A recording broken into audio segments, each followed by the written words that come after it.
Hi guys, it's Stuart from the Film Reel Cast. We have yet another film from our vault of podcasts. This one was recorded back in 2018. It's 2011, The Raid. Written and directed by Gareth Evans, starring Iko Uwais. An amazing martial arts film, really intense. There aren't many better films around this day in the modern decade that's as good as The Raid. The Raid 2 is equally as good, if not better. Okay, enjoy this. It's an audio podcast, so there's no video. It's just that you can sit back, chill out, relax and listen to this. Subscribe to us on YouTube and follow us on iTunes and on Android, the Film Reel Cast. Okay, thanks everyone for supporting us. Thanks everyone for your feedbacks. You can email us at thefilmreelcast at gmail.com or follow us on Twitter and on Facebook at the Film Reel Cast and leave a message. Join in the conversation. It's been really good lately. Thanks to everyone who's left comments. I hope you enjoy this podcast. Thanks for your support, and we'll be back soon. It's alive! It's alive! It's alive! It's alive! Good morning, Vietnam! Here's Johnny! Hello, God! Say hello to my little friend!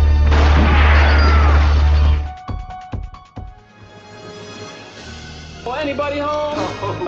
Think, McFly! Think!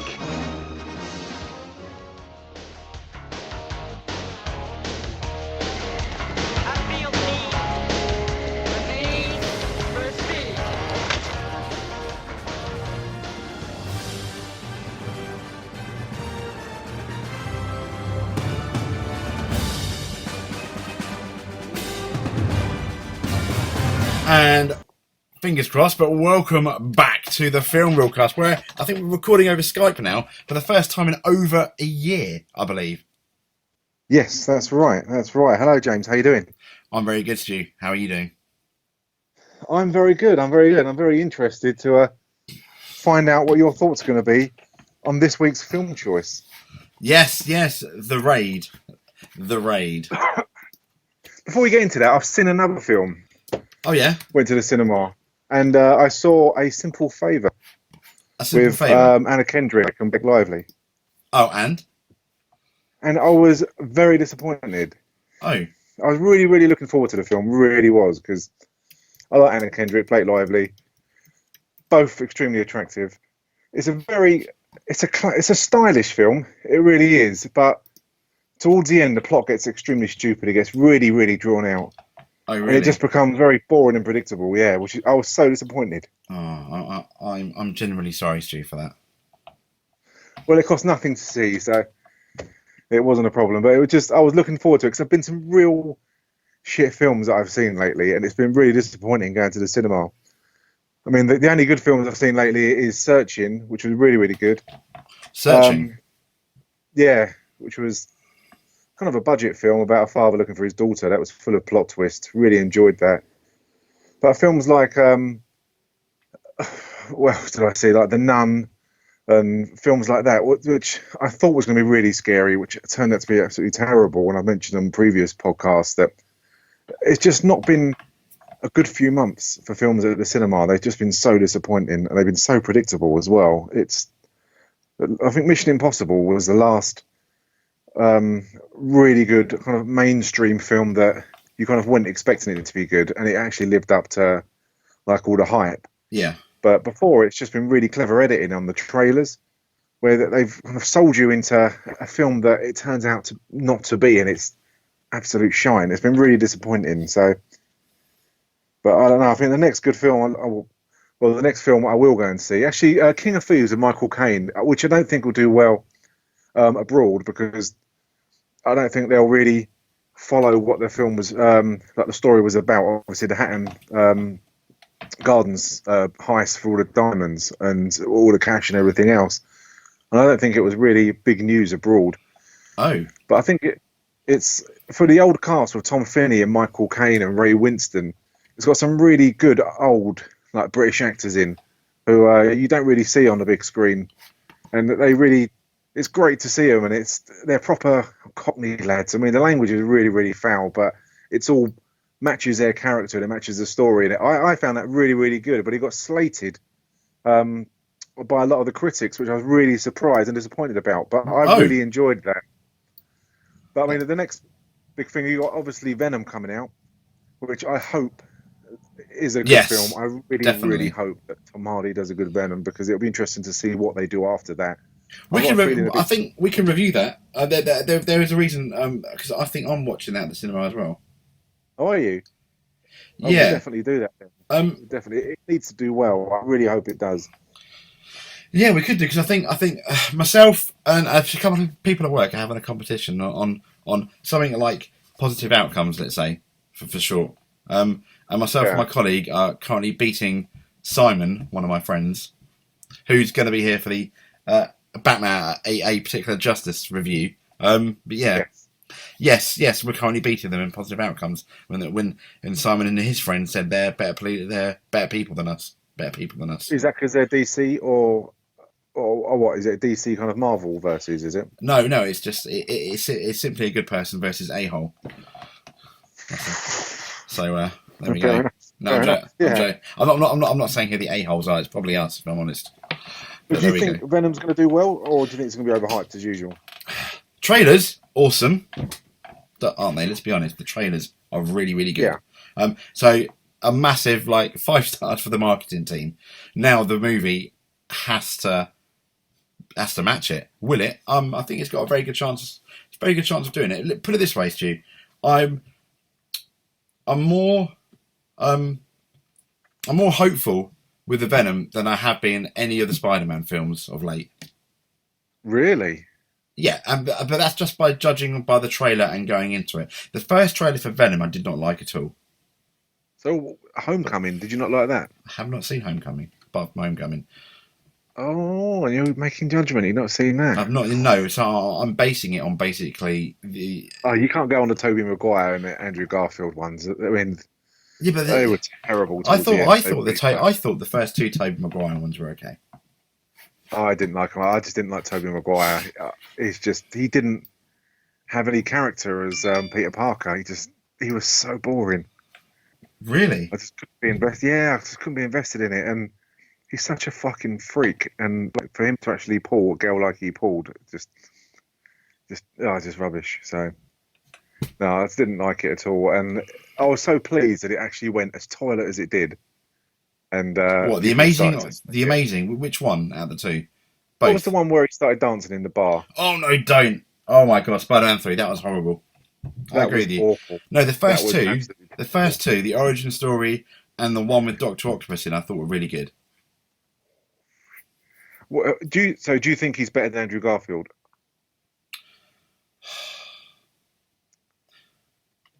If you had to pick either one of them two to come back as a Spider-Man, it had to be either one of them. Which one would you go for? Neither. I don't know. Oh, no, I don't know. I thought Andrew Garfield was a better Peter Parker, but I thought Tobey Maguire was possibly a better Spider-Man. But then, I think Tobey Maguire I think for the first two films, Tobey Maguire was lucky because he had the better scripts. Yeah. Which may have made a difference. I probably would choose Andrew Garfield with whoever wrote the first two scripts for the first two Spider-Mans, though, because I think he played Peter Parker with more of a nerd, how he should be. Yeah, I'd go with Andrew Garfield definitely, and but there's not much competition, but I'd definitely go with Andrew Garfield. So, but I do think Tobey Maguire could be the next Iron Man. Fuck off! And even that was pure rage. Fucking ridiculous. Oh, I'd be so fucked off if they did something as stupid as that. I got a question for you there. I really would. In a world where Robert Downey did not exist, who would be Iron Man, do you think? I don't even know. I couldn't even imagine anyone who's got that much charisma and who could just do that. It'd have to be someone. I mean, you've got someone like Ryan Reynolds, who's Deadpool. Yeah. And he's just brilliant, and they don't come along very often. People like that, and I honestly don't know who could just play that character. What about you? No, because I'm struggling. To be fair, I asked that question without even knowing the answer myself, and now I'm actually struggling quite badly to think of who the hell that would be. Exactly. But I'm really, really intrigued. Let's get on with The Raid. I mean, The Raid, it's really bizarre, yeah? The Raid 2011. And what amazes me, when I first watched it, Yeah. I was blown away by this film. I saw the trailers for it, and I didn't watch it when it first came out.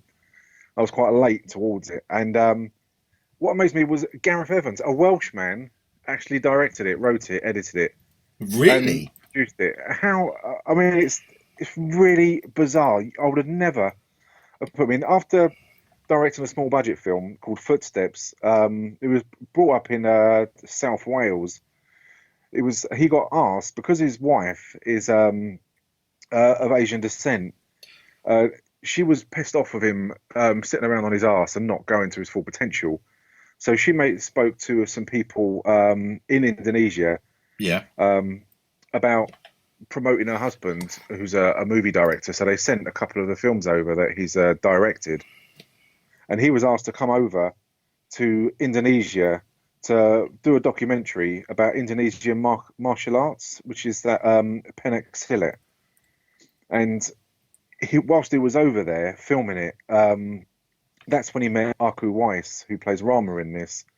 And he was so blown away by the character, the dedication. And he said there was just some things. I watched the interviews on YouTube. Okay. He said there was just something about he had such charisma that he said to him, "You're going to be a star," and he signed him onto a 5-year contract. So, and he obviously made his documentary. Then in 2009, he made his first feature film, which is Morantu, it's got Iko Uwais and it's got Yahya Ryan, who plays Mad Dog, and it's a cult film, and it did win some awards over in kind of like the equivalent to the Cannes Film Festival over in Indonesia, as a bit of a slow film, but the martial arts at the end. And I actually watched it. I found a copy of it on the internet, and it's a good film. It's quite a slow film, but it's a good film. Then from there onwards, that's when he started to put pen to paper and started to make The Raid, which came out in 2011. And Iko Uwais, who plays Rama, as I said, he's an expert at this martial arts, which I've never heard of before I started looking into this, called pencak silat, which is it's a martial arts which involves grappling, throwing, and using weaponry, and you use every single part of your body to attack and defend as well. And it's a martial arts which is only kind of cultural to Indonesia. And it was really, really interesting listening to interviews from the Yayan and Iko Uwais as well, because they did the choreography for the Raid 1 and the Raid 2 as well, because they're both fully competent. And Yayan, he's a trainer and referee in pencak silat as well. So they're both kind of formidable fighters in it. And the guy who plays Mad Dog, who's absolutely brilliant in the Raid and the Raid 2, he went over to Belgium, went over to France and Holland, and he learned further martial arts techniques like karate and aikido, and he is also a referee as well. So they're both fully competent, and you can see that throughout this film, and the other people are in this film who have got various martial arts styles, like the guy, for instance, with the massive machete, the black guy. He's a former world champion in judo. So you've got these people who are bringing a lot of different skills to the table, which I think really enhances these films and the fight scenes. I mean, Iko Uwais was a driver for a telecom company in Indonesia when he was discovered. And he did the pencak silat part-time, and he went on to be like a part-time stuntman, then on to an actor. So, I mean, it's brilliant. The story behind this, how a Welshman went over there to film a documentary, to actually meeting these people and making two of the best films, from my own point of view, action films that I've seen. And he did another one called Bullethead, which is on Netflix as well, which has only got the Iko Uwais in. And it's not a great film. It's an okay film. But, yeah, it's it's crazy that this all comes from a Welshman. It's not Indonesian, which you'd think. I think, by the way it's set, the way it's filmed, the style of it, it comes across very B-movie Indonesian. It director. does. Well, yeah. It did. But then there's like a couple of scenes, and I'm sure we get into one scene in particular, which I thought was the shot, the editing, and the way it was shot was the whole scene. I think it only lasted about 5 minutes. Was for me the best, one of the best in the film, and it didn't even involve fighting. Oh, okay, that'll be interesting. But I mean, the budget for this film was 1.1 million. It was a limited release on only a very few cinemas, obviously, because the actor's not being known, the director not being known, and being an Indonesian film with subtitles.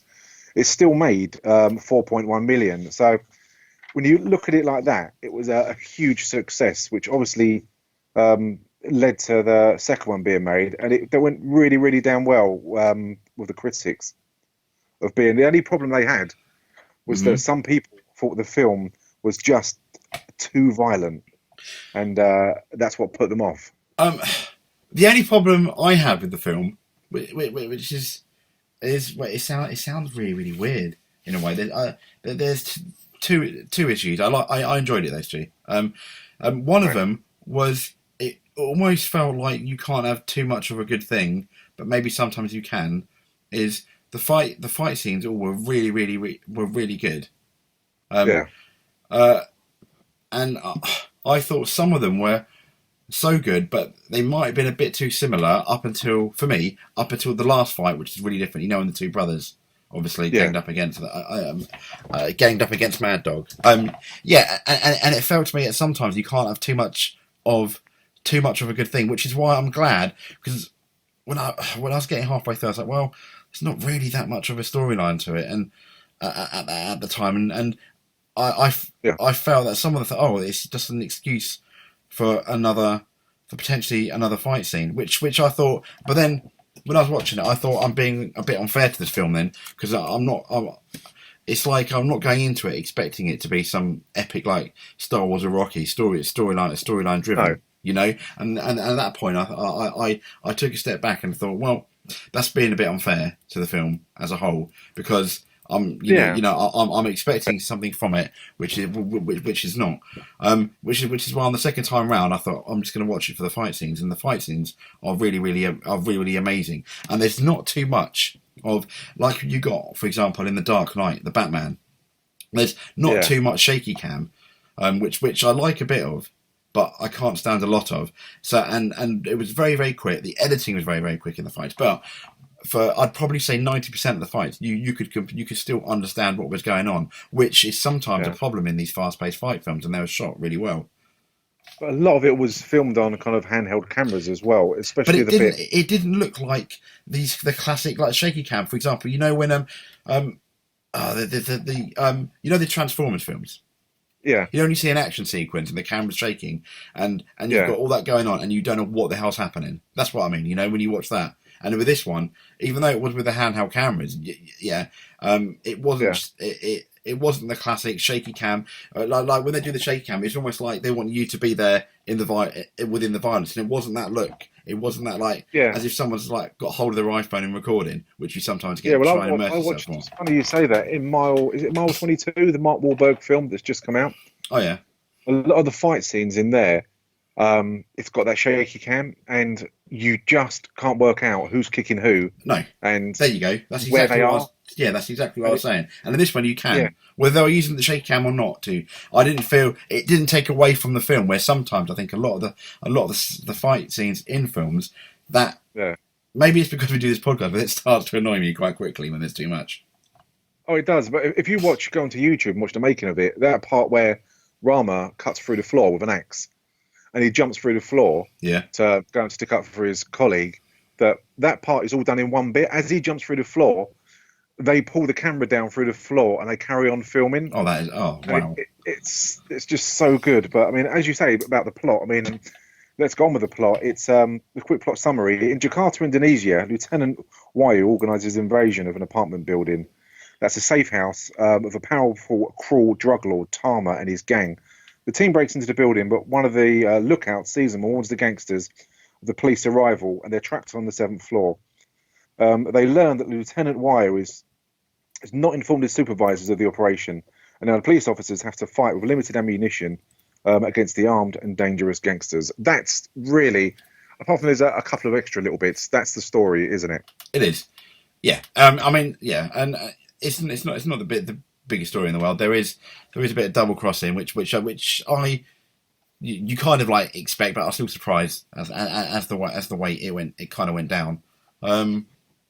Yeah, I mean, the story starts off where you see it's a special tactics officer. That's what they are, a special forces kind of film. Where you see Rama at home, he's praying, and you see him practicing the silat on his own, and he says goodbye to his wife, who's pregnant. You learn that it's his first child, and you instantly. I did question when I first watched it. Questioned it, and it reminded me when I watched it again that when his dad says to him, "Promise you bring him home." And did you pick up on that? And did you question what he meant by that? I didn't know what he meant by that until now. Funny enough, when you still don't know now. Promise you'll bring him home. He means obviously his brother. Yeah. Promise you bring his brother home. Yeah. So he joins the other gang, and you instantly get the impression that it's Rama's first gig, because they're talking about going there, and that there's so many probationers and new officers there who haven't done this before. Yeah, and you get one of them is a bit scared, and you can tell, and it's quite definitely. Yeah, and one of them's kind of shaking, isn't he? Yeah, which is fair enough. Yeah, I'd be shitting my pants, to be honest. And so I wouldn't, because I did judo for a year, so I'll be fine. You did wrestling. Oh, don't start this again, cry. You did. Everyone listened to the wrestling podcast. We did the rest. I did. With Vicky Rourke. The problem is, though, with that is I'll be able to pick them up and then safely put them down without hurting them, which probably wouldn't help. But you'd only be able to put them down for 3 seconds, and you'd have to let them go. Yes, yeah, that's a problem. That's a problem, Stu. That could be a bit of a snag, really, when going into a building like this. But yes, you'd need ropes to bounce them off and stuff like that. Yeah, you'd just be wearing your pants. I would need ropes to bounce them off. Yeah. But if anyone wants to listen to our wrestler podcast, a review with Mickey Rourke, obviously not he's on the podcast, but he's in the film, it's well worth listening, because you get an insight into the film, which was a really, really good film, but you also get an insight into the history and the career of your wrestling career, James, really, from when it started. You do. I would forward that bit, but I think, unfortunately, Stu refers to it throughout the podcast, so... I do, because I like to give credit where it's due, and you took the time to do the training and the knowledge for wrestling, and it needs to be spoken about. It isn't done in a piss-take fashion. I don't need to get misunderstood, you know? Yes. Oh, quickly, tangenting, Chris asked me the other day, who's a listener to the podcast, he said, you haven't done Ghostbusters, the original. And I thought we'd done it. So I went through the whole list of 100 and how many of them. We've never done Ghostbusters. Why is that? I don't know, really. Probably because I don't know. I think we need to stick that one on the list after Justice League, maybe then, Stu. Yeah, it's bizarre. I thought we would have done it, but especially when the modern version of Ghostbusters came out, which we spoke about last week. That's just upsetting, that one. Yeah, but we'll have to put it onto the list. Anyway, tangenting back again.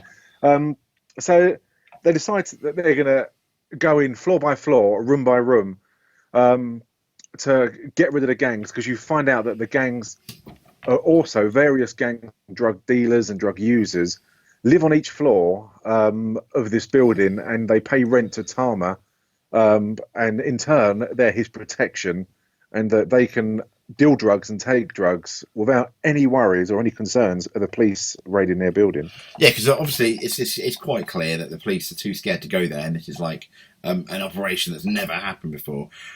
What I was concerned about this film going in, and luckily it wasn't the case, was I thought, and I'm not slagging Game of Death off, but I thought it would be very Bruce Lee Game of Death, where they'll go up, it would almost be like a computer game, where they'll ascend up to the top where the evil boss is, and each floor would get harder, kind of thing, with different bad guys. And I thought, okay, that'll be interesting to see if it's like that and how they do it. But luckily, I think they didn't do it. And I think it would have been very tempting to do something like that. but it didn't happen. Yeah. Which But what this film is very much like is like Dread with Carl. Is it Carl Irwin? Carl Urban, yeah. Urban. We've It's reviewed that as well. very much. We have indeed, and it's very much the same kind of premise with regards to locked in a building and have to make it up to the drug dealer, and they're being taken out by gangs. It's exactly the same, but it's obviously done in a martial arts kind of style rather than a shoot 'em up style, like very much like Doom and things like that. But if you like that film, then you're going to like this film. If you like martial arts, you're definitely going to like this film. That's what I think. But I mean, it didn't take long, and I timed it. It took 5 minutes and 10 seconds into the film until we meet Tama and learn how vicious he is. When he's in his office, obviously in the tower, when he's got 4 of his goons in front of him, and he shoots 4 of them in the back of the head, and you actually see that they don't kind of hold back and leave it anything to the imagination. They actually do shoot 4 of them in the back of the head, and then he runs out of bullets, so he goes and gets a hammer, and he smashes a hammer into the back of the last one's head. Interestingly, he does run out of bullets, but then when he opens the drawer, there's bullets there, and he decides he chooses the hammer over the bullets. What do you think of that? That scene?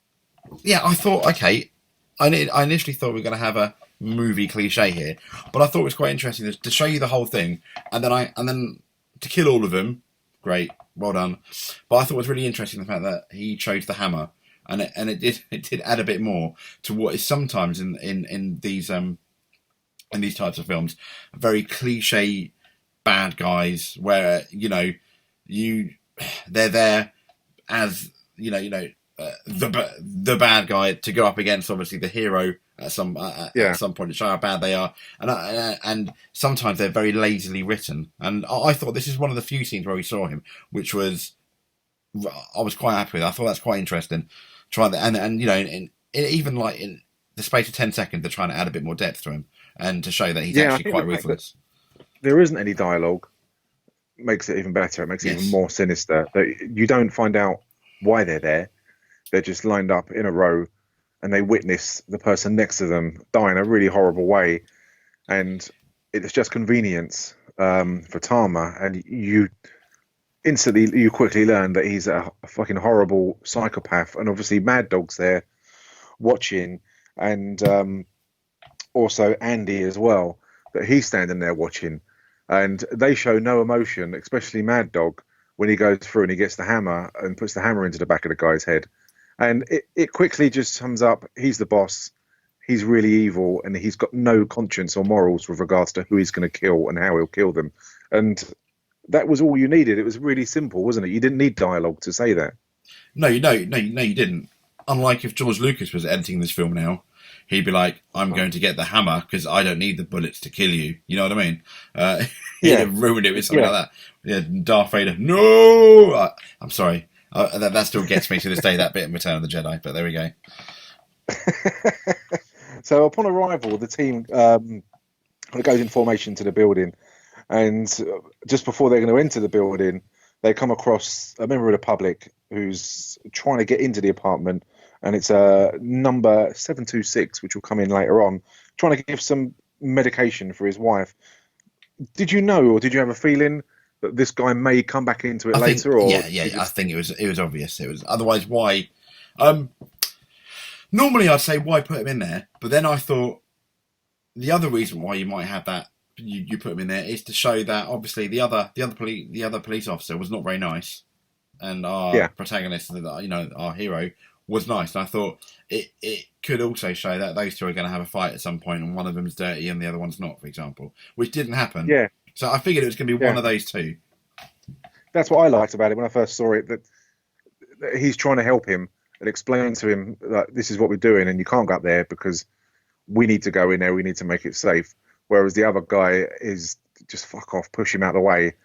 The guy is obviously really scared and there's no explanation, and he's just treating him like absolute shit. And I just thought it was a good way of instantly showing that Rama's new and he's got a conscience, and this other guy, he's a complete arsehole. And as you said, is he an arsehole because he's in on it as well, or he doesn't like the new officers, or he doesn't like members of the public, or he just doesn't want to be there? I mean, I didn't know it would come into play later on when I first watched it.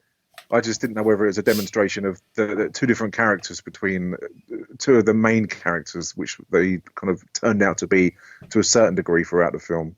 Oh, okay. I mean, I figured it'd be one of those two. Yeah. So they continue on to the 6th floor, and it's really not far into the film before the action starts. There's not a lot of build up to this, which kind of, as you say, which we'll talk about throughout later on. Because I've got a few thoughts about exactly the same as what you were saying at the start of the pod with regards to the fighting. But they're on one of the floors. They're spotted by a young lad, and I really like this scene. I thought it was pretty hardcore. That he's a young lad, possibly 12. Yep. And he sees them, and they all in the corridor together. And the cinematography of it is done really well, because you've got all of them in like a V shape in the corridor with their guns. Some of them have got their guns up, some of them have got their guns down, just telling the kid to calm down, don't panic. And it's a lot of tension. It's really, really good. Is he going to get shot? Is he going to be a goodie? Is he going to try and run away and alert them? You just don't know. There's a really good standoff, isn't there, in a really narrow corridor, confined space. Oh, it was brilliant, and I think the next 5 minutes of that whole sequence, or when we're with them again, of that build up that no one knows they're there yet, and someone's going to raise the alarm, was actually really, really tense, and it was done really well. And I know what you mean with the fact that he shot that kid, and you were like, oh, you know, it was like an oh my god moment. Yeah, you wouldn't see that in Western films. I don't think you'd actually see a kid getting shot in the throat, because he runs through one of the doors, he presses the alarm, runs through the door, and he shouts up to one of the other little kids on the next level that it's the police. And as he's shouting that, it's the lieutenant shoots through a door. It was and you see it all in slow motion. The bullet goes through this kid's throat and he dies. And it's fucking really brutal, isn't it? I know, and it's a shame, Stu, that you say we wouldn't see that in a lot of the Western films. Obviously, when we do, it's going to be rated at like R8 or 18 over here in the UK, and I think that's a shame, really, because the world. Let's be honest, the world is a horrible place, and that stuff. Unfortunately, and it's disgusting, but that stuff's going to happen. Hopefully, you know, almost on a daily basis, potentially. I mean, you know, which is absolutely disgusting. But when that's going on in the real world, then why hide it in the Western film? When especially if it's not done to make a point of how ruthless somebody is. No one wants, you know. And I know for some people that might be very, very difficult to watch, but it happens. It does happen. And I think the interesting thing is that for that split moment, it doesn't differentiate the cops from the baddies. No. That kid was unarmed, and he alerted everyone else, but the fact that he shot an unarmed kid in the throat and killed him, rather like in the leg or something, you know. Yeah, and it's really, really bad, and it just really raised the ante straight away of what you can expect to see during this film. And from there, I mean, Tama goes on like the tannoy, and he radios in for his other like reinforcements to come, and then you instantly see two snipers appear in a building. It looks like a building next door or the same building, and they've both got sniper rifles, and they shoot the two police officers who are downstairs by the front door, keeping an eye out. And one of them gets taken out and killed, and the other one they just shoot and injure, kind of very similar to Platoon, where they just want to let him die in pain and hear him cry, don't they? Yeah. Which is, it's pretty sickening. And from there, they cut the lights. And that's when Tama announces over the PA system that the officers are trapped on the 6th floor at a stairwell, and he'll grant free and permanent residence for anyone who kills any of the police officers, which is exactly the same as what they do in Dread. But in this, because of the violence is so apparent, and you actually see it and they don't cut back, as I said earlier, to anyone's imagination, you really don't know how far they're going to take it and what you're going to be seeing, because these people have got machetes, they've got guns, hammers, everything, and machete or kind of like axes, and you'd hate to be one of the police officers who gets caught, or a police officer who doesn't know martial arts, because you would be absolutely fucked. And it really raised the ante pretty quick, and I just thought it was great. I was on the edge of my seat. I wanted them to get out. Yeah. It was, yeah. I mean, It was good. It was good. I mean, I just fucking love this film so much. I mean, it's 5 out of 5 straight away for me, and you're a dick if you don't give it that. But regardless, you've got your own opinion. So in the darkness, Romanian members are ambushed, and I really, really like this scene. This was great for me, where they're all crouching behind because the way the tower block works, it's got a massive. It's very similar again to Dread, where it's got a massive gap in the middle where the stairwell and layers go around the outside of the building, don't they? Mm. So you can see from from the top floor or from the floor above you to the floor down below, and all the police officers are in a line behind one of the railings on the floor below.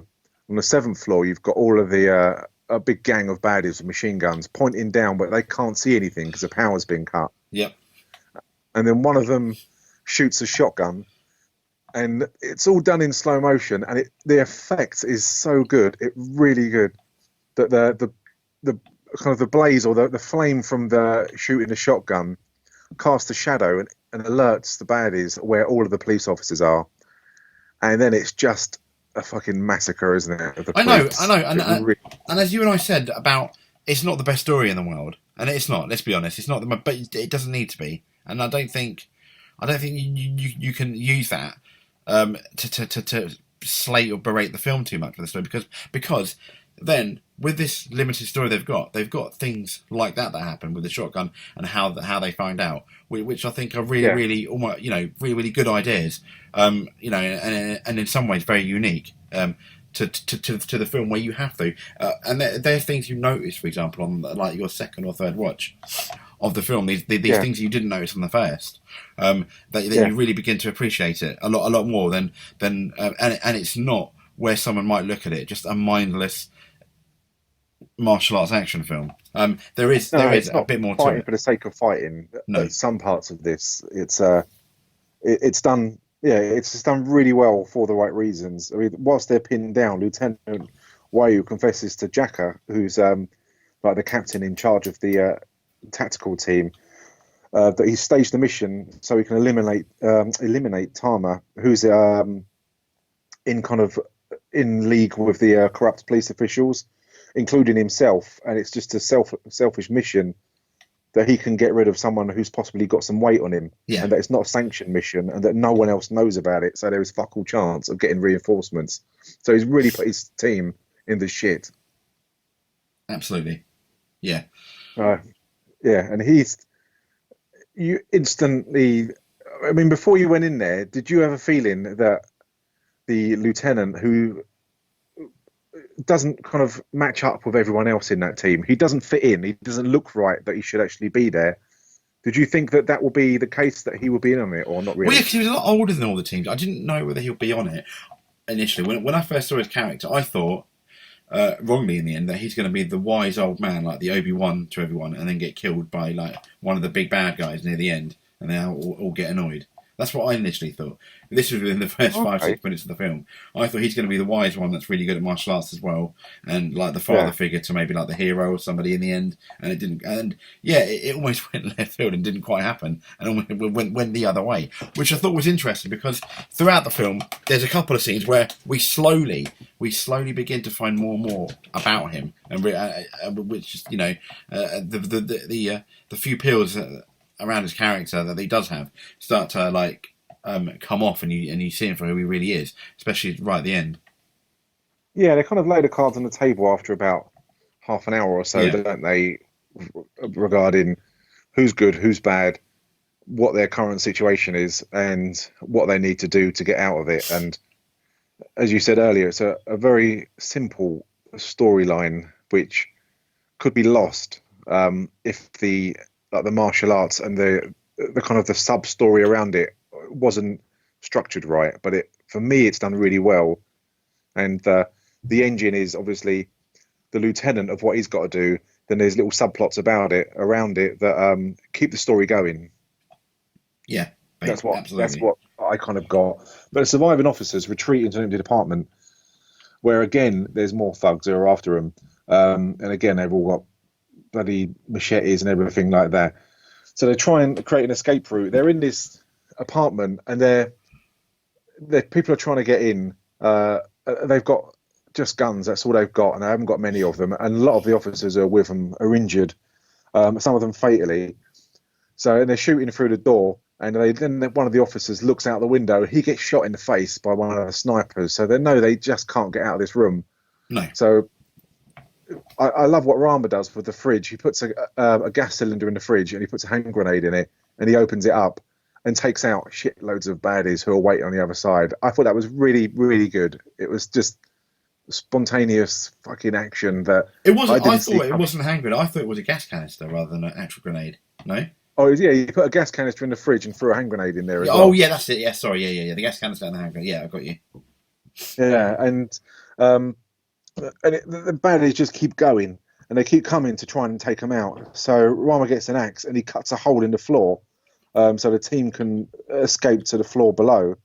But when one of them goes through, he instantly jumps into shitloads of other baddies, and then Rama, very selfless, he goes through to rescue its Officer Bowo, who gets injured. I think he gets cut or shot, and he basically.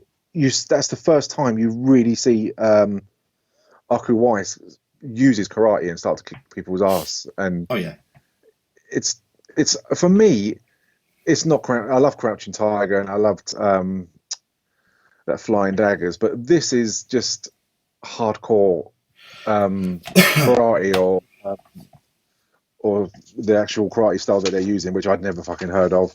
But it's just martial arts. It's amazing martial arts that they're doing. The Penac Silat.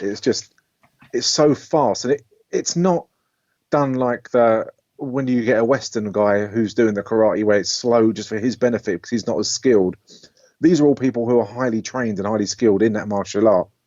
And I think the payoff of having that is the film flows, and all the fight scenes flow so fast, don't they? They do. And what is nice when you say it's not Western, it's not a lot of the time in the fights. It's not them all queuing up, waiting nicely in line to try and hit the hero. I mean, you got times where there's 2 or 3 on him at the same time, which is quite good because although it probably isn't, it feels when you're watching it. Oh, this is very realistic of what might happen. I was thinking somewhat naively, probably not, but yeah, but you feel it's a lot more realistic than some martial art films and the way some of the stuff we use, and also because potentially some of the blood and gore as well, which does help that realism. And what I like about it though is it doesn't, for example, like in the scene with Kill Bill, it doesn't go overkill to almost comic proportions, no. Which is good.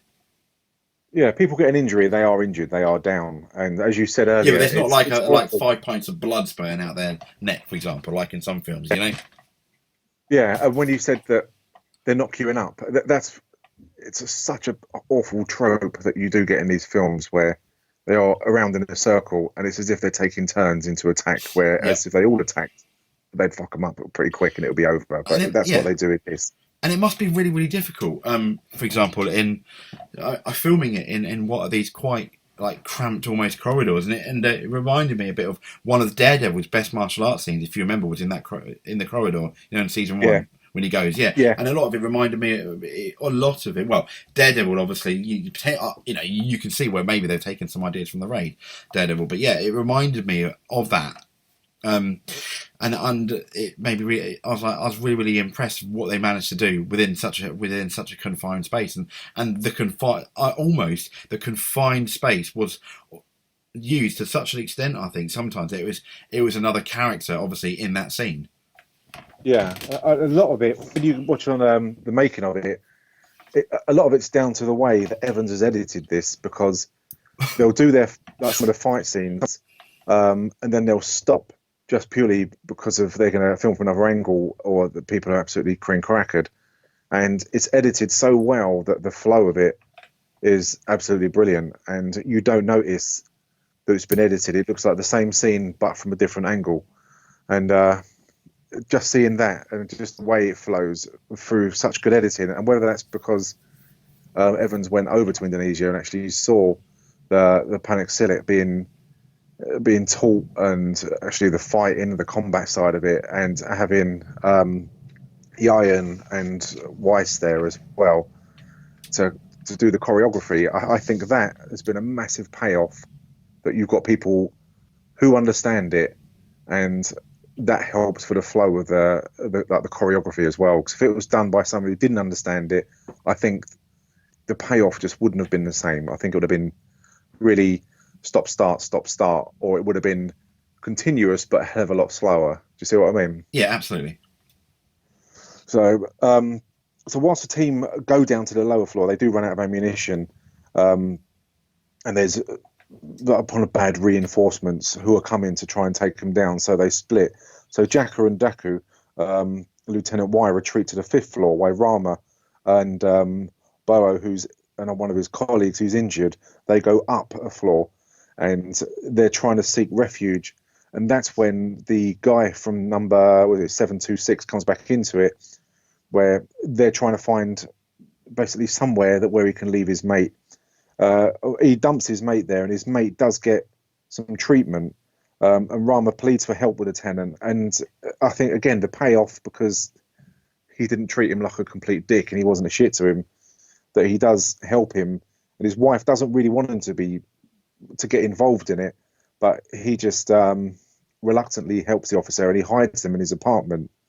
And this next scene, I really like this next scene, because you do get 5 machete-wielding idiots who come in, and they tear this room apart, 'cause it's only a one-room apartment, and they're hiding behind like a second wall. And as they're hiding behind there, his mate's obviously really badly injured, and they start sticking a machete through this wall. And it's so good, because you think one of them's going to die, one of them's going to get injured, and he sticks the machete through the wall, and it slices through Rama's cheek, and he leaves the machete sliced through his cheek. And yeah, I love that scene. For me, this is great. This is the best scene from a cinematic point of view in the film. It's for me, it's the most tense scene. The fact that they're stuffed in. First of all, you don't know whether the guy is going to turn around and go, no, actually, F off, and you think, oh, he's just the same as everyone else. Then he opens the door. Then he comes in this gap, and you see how small the gap is, and the way it's shot and edited, and the use of camera, where you really feel how claustrophobic this is. And I know, obviously, the injured cop, he's kind of like over exaggerating, as unfortunately a lot of these films do in some of their acting when they're in pain. But it doesn't really take away too much from this scene, and it's so claustrophobic. And they're so stuck, and they kind of have to do it. They got no choice. But then you got will he sell them out? Are they going to threaten are they going to threaten the wife? Yeah. And there's so much going on, and it's shot so well, and it's so tense. And you're right, when he uses the sword and it's up against his cheek and cutting his cheek, you're like, oh my god. Yeah, and it's done so well. And for me, in terms of from a cinematic point of view, this is the best scene in the film. Oh, that's interesting to know. So once his mates all kind of settled, Rama leaves the apartment to go out looking for help, and he goes off into the 8th floor, where again he's cornered by the machete wielding guy, this massive black guy, and he's the guy who's the former judo champion. Yeah.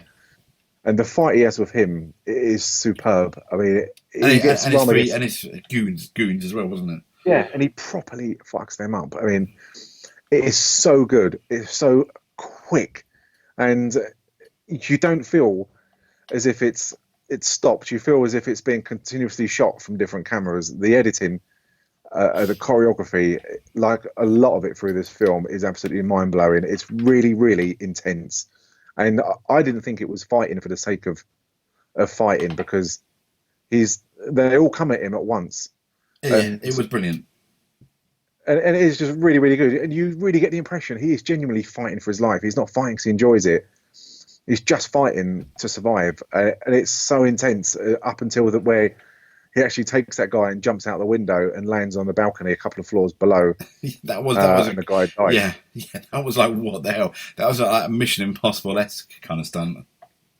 Yeah, I just thought it was just such an exciting fight. I really didn't. I didn't think it could get any better than that, but it did, and kind of the bit we're coming to in a minute. But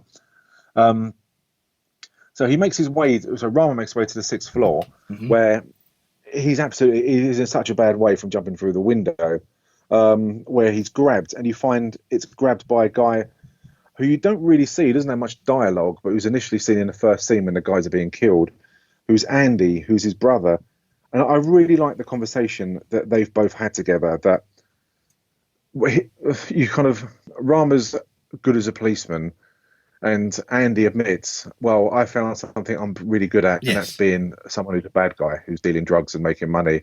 And Mum and Dad would say I was never good at anything, and I've proved them wrong because I'm good at this. And he says, no, come with me. And he says, well, no, that uniform looks good on you, and you're good at what you're doing, and this is my uniform, and I'm good at what I'm doing. And it's not a mushy conversation. It's a really honest conversation that he's lost his brother, but let's get on with it. And I do love you, but I live a different life to you, and that's it. And it's nice that they don't end up fighting each other. It's not like a... Yeah, I thought that might happen, and I was like, oh, really? Really? I mean, that would have been very tropey, wouldn't it? Yeah, because it's not a case of, if I have to take you down, I will do. It's a case of, you're my brother and I love you, and I don't like the decisions you've made, but at the end of the day, more than anything, you're my brother. Yeah. And that's it. And I that was really, really refreshing to me, because it could have got really, really tropey otherwise. Absolutely. That they started fighting each other. It could have got very tropey. You're right about that, definitely. And so they kind of just agree to disagree, don't they? And that they're going to live their life differently, but they're always going to be brothers. And this next scene is one of the... It's just such a good fight scene. It's where Mad Dog discovers Jacka, who's like the sergeant and kind of leader of the tactical team, and he tells... They're kind of cornered, and Lieutenant Wine runs off, and Jacka instructs Dagu, who's like a new officer, protect him, and he'll stay there to like kind of fight the last fight as it was. And he runs into Mad Dog, and Mad Dog's got him cornered, and he's at gunpoint, and he puts down his gun, and he says that, I love killing people with my hands. I love the feeling of their life. I know, and I thought, like, oh my God. Yeah, and I think you needed this in the film to show how... I mean, it got mentioned that this guy's really dangerous, and you saw how good he is. Yeah, and there was almost a sense of honour in how it was done, rather than not shooting with a gun, and it was almost like, well, if you're better than me, then you'll get away, basically. And it was refreshing that it's not... There was nothing, or there is nothing macho about Mad Dog. He's a little geezer who looks quite old, with a ponytail, and he's really, really slim. And I mean, by the age of 13, he started to do the Pennock Silat. So he's been doing it all his life. And he's a really slim guy, really small in physique.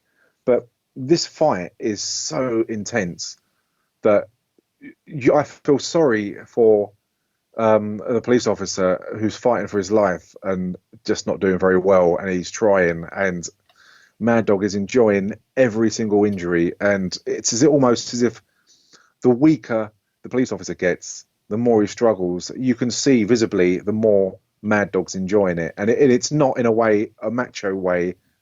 It's in a way of just kind of becomes sadistic almost, doesn't it? Yeah, that's it. It's sadistic. It's really, really horrible. It's kind of like torture, isn't it? Yeah. And he kills him just by breaking his neck, and he can feel the death, like the life leaving the guy's body.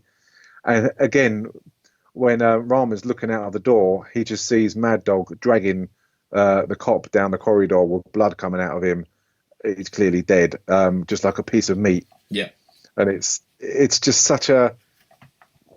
It's a really sad scene, but it's really intense, because you're really cheering for the officer to at least injure Mad Dog or just do something, but he just doesn't stand a chance, does he? And it's just such a good scene, and it's horrible in a way, but it's horrible but addictive watching, because you want to see what happens, which I think's really clever if they can do that. So after that, Mad Dog and Andy meet up and report back to Tama in the surveillance room. You get the impression that everything's going really well, and he looks. When I first watched this, I didn't know where it was going, and he says, "Have you got anything to tell me?" And Andy's like, "Well, no." I kind of was guessing where it was going when he didn't have anything on him. I thought he's either going to sell his brother out or he's in trouble. Yeah. I figured it was going to go one of those two ways, you know. Yeah, because he said, "Show me your hands," and there's no blood on his hands. There's nothing compared to Mad Dog, who's covered in everyone else's blood. And then he shows in the surveillance cameras, which are scattered all around the apartment block, of him speaking to another officer, and there's clearly no fighting going on. So that's when he wants to know what's going on, and he stabs his brother through the hand and takes him away. And Mad Dog is kind of left with him. And at that point, you don't know whether you've seen the last of Andy or whether he's going to be back in it at some point, do you? Because you've just found out how sadistic that Mad Dog is by killing the other police officer. Yeah. So Rama discovers when they're on their way up to the room, they meet with the lieutenant and his colleague, and they basically are on their way to go and hopefully kill Tama because they're pretty close to the floor where he's stationed at. And as he's running past his room, it looks like a kind of refrigeration room, doesn't it? It's got quite a thick metal door. Yeah. He hears someone having a shit beaten out of him. He looks through the window, and in fact, he sees Andy strung up, and Mad Dog is just beating the crap out of him. And this fight, this is just a fucking great fight. This was the best fight in the film, let's be honest. I mean, without a shadow of doubt. I mean, if the other fights were 8 out of 10, this was like an 11. I felt, and it, you know, it ended up being both brothers fighting. Obviously, this badass Mad Dog who pretty much nearly wins, but there's much more to it than just that. It was really, really good. Yeah, and as you say, it's not a case of one has a go, the other has a go. They're both kind of going from it multiple times, and it's not done in a way which is stupid, and that people sustain injuries, and those injuries do affect them throughout the fight, and it does slow them down, and it's just such an intense fight when you've got the two brothers there who are finally kind of forgot about their differences of one being bad, the other one being a police officer. They're both fighting for the same cause, and it's just so good because Mad Dog is so good in his martial arts that he's so relentless, and he keeps coming back again and again. And as you say, he does get the better of them throughout the fight, doesn't he? Yeah, he does. And when you look at it, you know that if it was just one of the brothers, they'd lose. This guy's too much of a badass. Yeah. We didn't know though at the time. Andy came across as a bit of a wimp initially when he got stabbed with the thing because there was no fight in him. I'm thinking, okay, that's a bit weird, and we hadn't seen what he's really capable of until now. Yeah, and it was exactly. And I don't know whether he didn't put up a fight because he knows how good Mad Dog is, that there is no point putting up a fight. But yeah, he's very good at martial arts himself. He's probably at that moment better than Rama, isn't he? Yeah, potentially. Well, yeah. But it's not done. The fight, it's hard to describe unless you've seen it because it's just a fight. But Mad Dog doesn't win because he's got any kind of superpowers or that he can fly higher through the air or anything like that. It's just done on ability, and that's what I like about it. It's just pure ability that allows him to get the upper hand on both of these guys. You're right, but the only thing I didn't like about the fight was how they got the upper hand in the end. For me, I didn't like that. It was such a good fight, and I almost thought it was an almost cheap way out. I mean, I like the fact that when the way he died with it was interesting, but watching it the second time, I was enjoying it and I was like, but I knew where it was going, and I felt that was one of just the few things I didn't like about the fight. That was the only, well, no, not the few, the only thing I personally didn't like about the fight. I mean, what was your opinion on that? I enjoyed it, and I like the fact that, I mean, they broke a tube light in and they stuck a piece of the glass into his throat and killed him. And it was quite good because they couldn't kill him through doing their martial arts. They had to kill him with using like a foreign object rather than their fists. And that was the difference between both of their abilities. No, I get that. I get that. Which demonstrated that Mad Dog had the upper hand. But, I mean, why didn't you like it? Because I thought it was such a good fight scene. I thought it almost cheated the fight scene itself, and I wanted the two brothers to overcome him somehow, and beat him with martial arts. Now I get your point that it was so good they almost needed to use it, but it was almost like using a cheap tactic to win. And I felt that took a tiny bit away from what was the best fight in the whole film. Yeah, no, I understand what you're saying. I completely understand. I mean, I think it's just opinion, isn't it? I like the fact that on ability they didn't stand a chance, despite there was two of them. But even then, when he had a piece of glass in his throat, he still didn't go down easy, did he? No, he didn't. Stuck in his throat and ripped out. But yeah, it was, as you say, it was the best. For me, it was the best fight in the whole film, and there was a lot of fights. But again, the surprises don't stop there, because Lieutenant Wahyu and Dagu confront Tama in the building, and he's talking about, okay, we'll arrest you. And Wahyu ends up betraying Dagu by just turning around and shooting him in the face and killing him before taking Tama hostage. I mean, when I first watched that, I didn't see that coming whatsoever, but I suppose it made sense that it had to happen, didn't it? Yeah, it did. It did have to happen. And then obviously he takes it, and then he obviously grabs the big boss, and then takes him down the stairs. I don't know what he's really planning to do. No one really knows. Take him like hostage or something, but he ends up shooting him, and then trying to shoot himself. Yeah, as they go down, Tama, when they bump into Rama and Andy, are also leaving the building. Tama shouts out, revealing of Wahyu's betrayal and what he's been waiting for and why he did the raid, and telling them how corrupt he is. And it's really good because it plays into the second one as well, that he goes to kill himself just out of pure shame, and there are no bullets in the gun. Yeah. So they just arrest him, and by the help of Andy, who's, due to the fact that everyone else is dead, he's been promoted in charge, and he escorts his brother out, and the injured Bowo from the building and out of the premises, and they leave. One bit that I didn't mention about, which when you've got the two at the start of the film, when you've got the two officers inside the truck, the tactical truck, which they all arrived in, and they all get shot to fuck. I mean, what did you think of that scene? I was like, oh my god! I mean, it was just overwhelming. That was way over the top violence, wasn't it? yeah, it really was. I mean, you kind of saw it coming because they're having a conversation. Like, okay, we've not met these two. It almost felt like it's too far in the film to introduce any big new characters. Oh yeah, and they didn't have name badges or anything, did they? They were going to die. You knew they were screwed. But it was like, oh my gosh, you know, and it was right about. It was about the same time that obviously the bad guys were taking control again of the building. Yeah, and there was another scene where I don't know if it's Rama or not. I'm not too sure who it is, but when they're fighting, and he kind of flips him over, pushes the baddie's head against the floor, and shoots him in the head twice. And again, you see everything. There's no holding back. It's left for you to see. The fight scenes are really.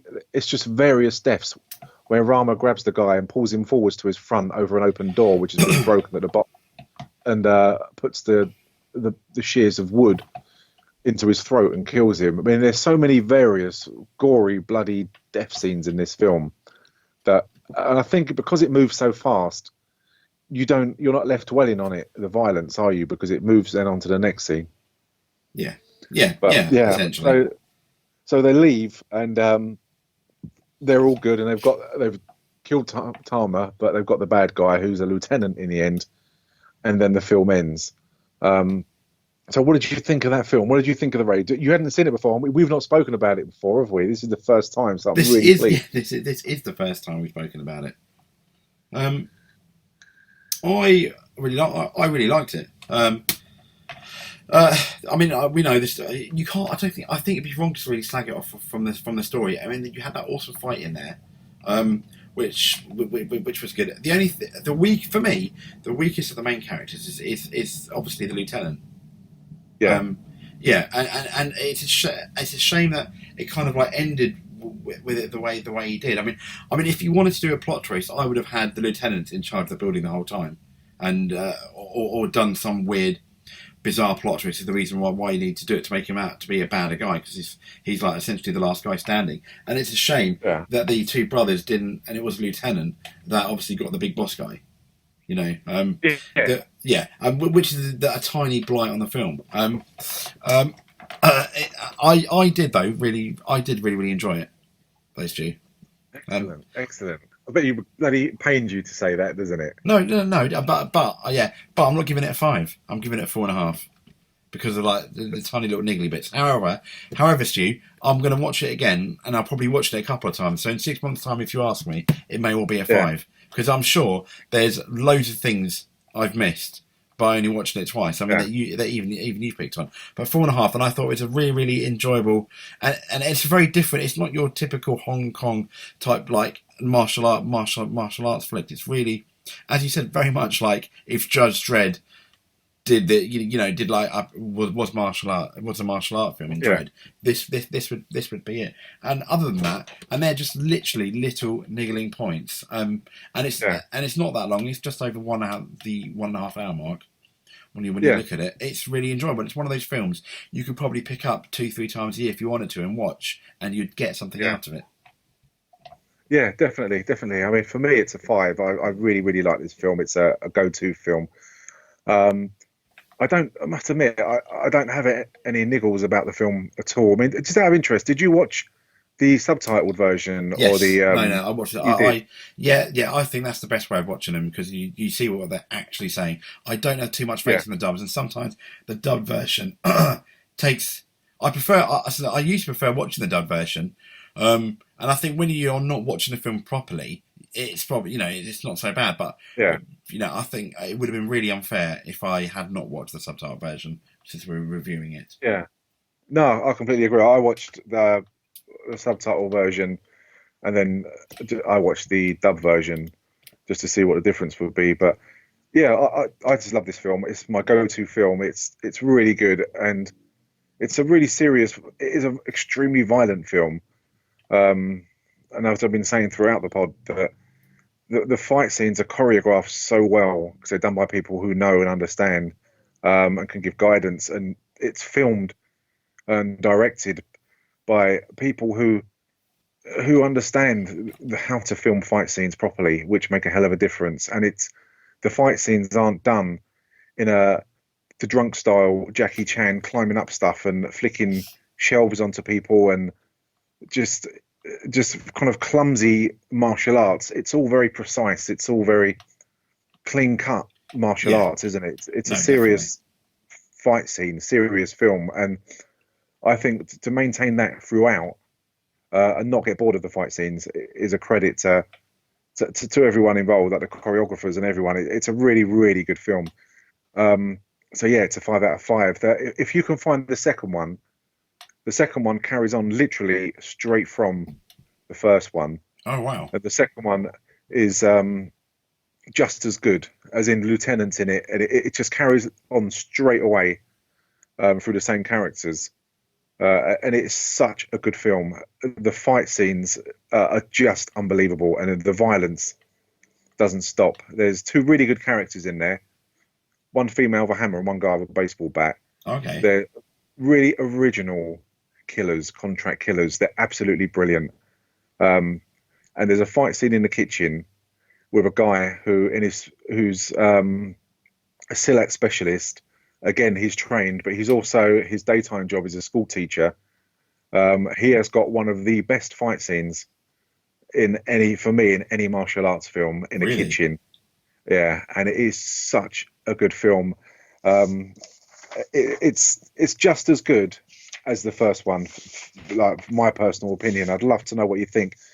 And again, it stars Yayan Ruan, which confused me when I first watched it because I thought surely he died, and they're using the same characters. But it's interesting, they used him again, but as another character, which is a bit weird. But he's a likable character in this, even though he plays a psychopath and an assassin.